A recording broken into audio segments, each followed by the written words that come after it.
Brandeis University President Frederick Lawrence, Brandeis faculty and students, distinguished ladies and gentlemen. I wish to thank you for inviting me to this distinguished university to be with you, develop deeper connections, and speak with you about Rwanda's experience in post-conflict development. As many of you know, we are commemorating the 20th year since the genocide in Rwanda. This is a time of remembrance as well as serious reflection for Rwandans and others around the world. There is no template for putting a country back together after such a major tragedy. Everything was a priority. Almost everything of value had been destroyed in Rwanda. We had to make decisions without any comfort of adequate time or resources. This was the situation we faced in July 1994 as we stopped the genocide and formed a government of national unity. Rwanda felt abandoned when the genocide started. The international community made a decision to pull out peacekeepers that were in a position to save lives and deter the government of the time from implementing its plan for extermination of an entire section of the population. But we learned an important lesson that has guided our efforts at rebuilding. Namely, we had to be responsible for ourselves as we remained open to working with others. We committed ourselves to search for innovative solutions to our unique challenges, to learn, to take risks, to experiment, even to challenge conventional wisdom, and above all, to keep moving forward.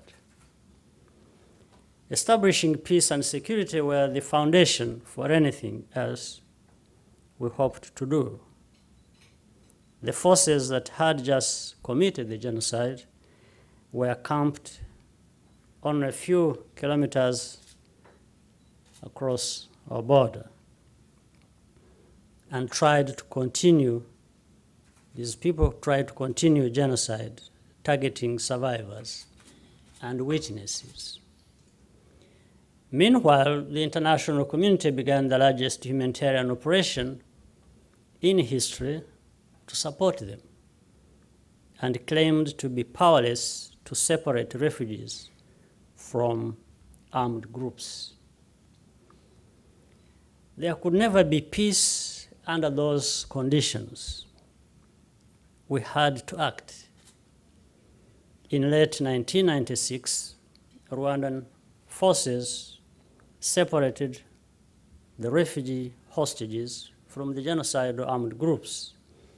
And in the space of a few days, more than 2 million Rwandans returned home, walking back to their villages, where they have settled ever since. This development made the search for justice and reconciliation an even more urgent challenge. Many of the returnees were involved directly or indirectly in the genocide.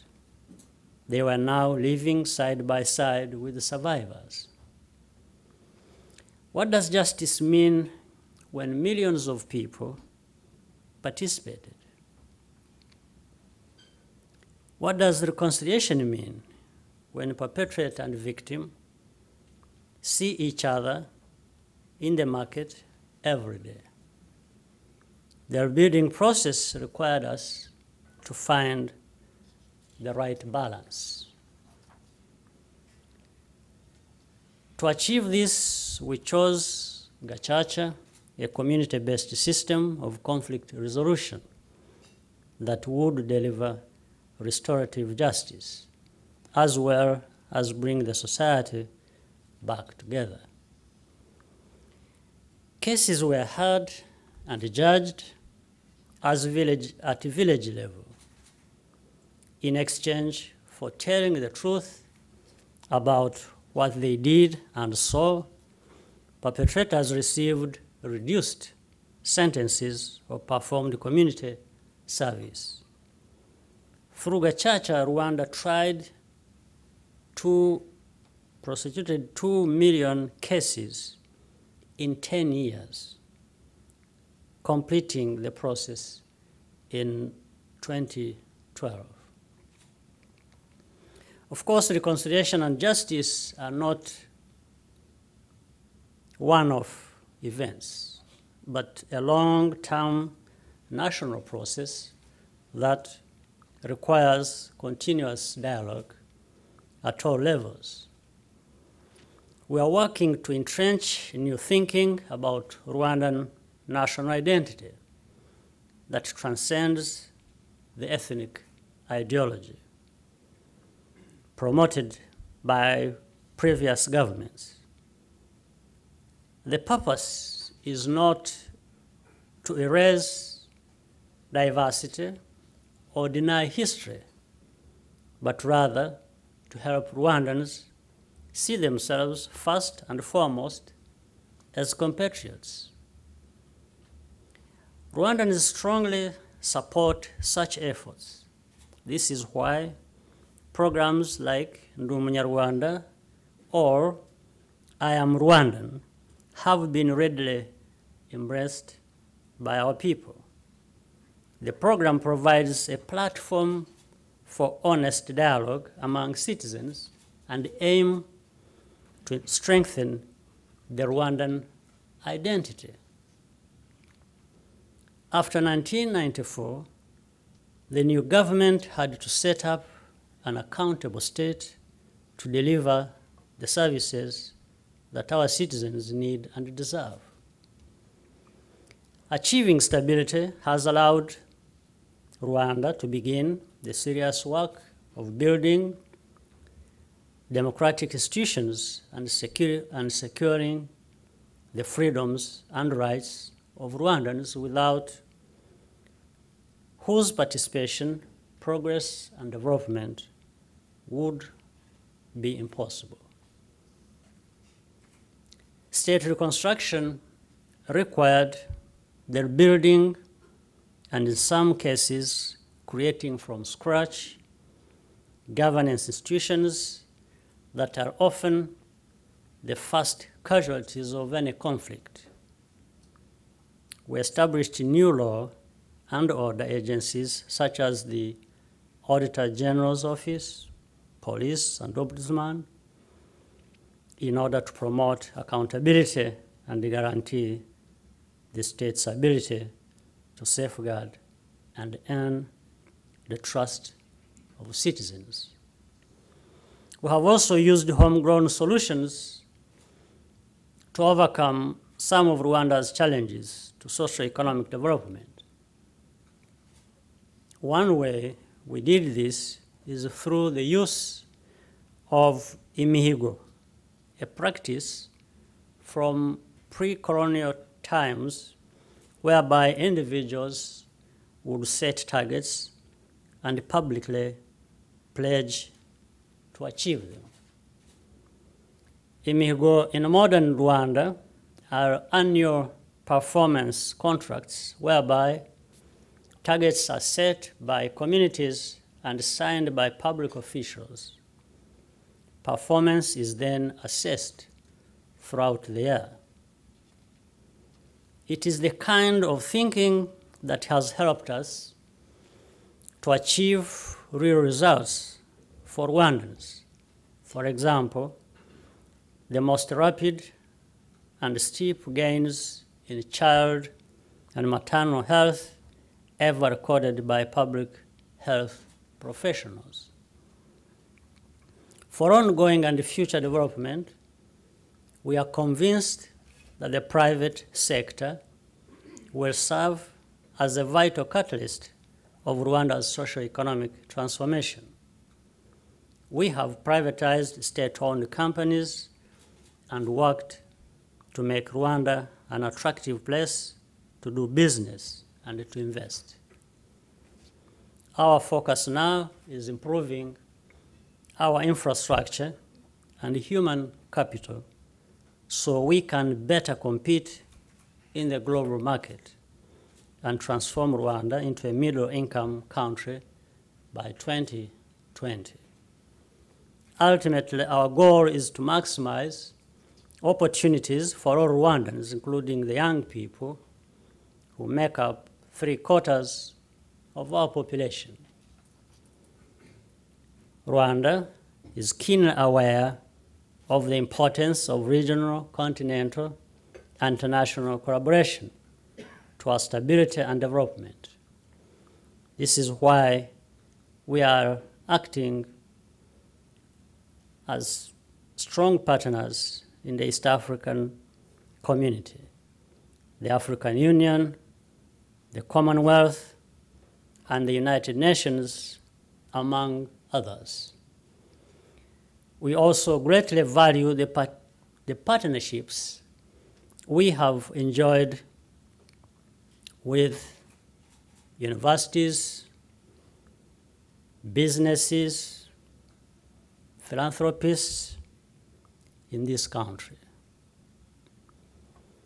Dear friends, while rebuilding our country remains an all-consuming task for the government and the people of Rwanda, we continue to learn. We also willingly share our hard-won lessons, take ownership of our challenges, make ourselves leaders accountable, and place citizens at the heart of everything we do. From the outset, Rwanda had to take risks. Our very survival was at stake, and we had no expectation that others would or even could find solutions for us. We are pleased with the results so far. We are now even able to contribute to the cause of prevention of genocide and atrocity by supplying thousands of peacekeepers in some of the world's trouble spots. But there is more work ahead of us, and we feel a great sense of urgency to speed up the progress.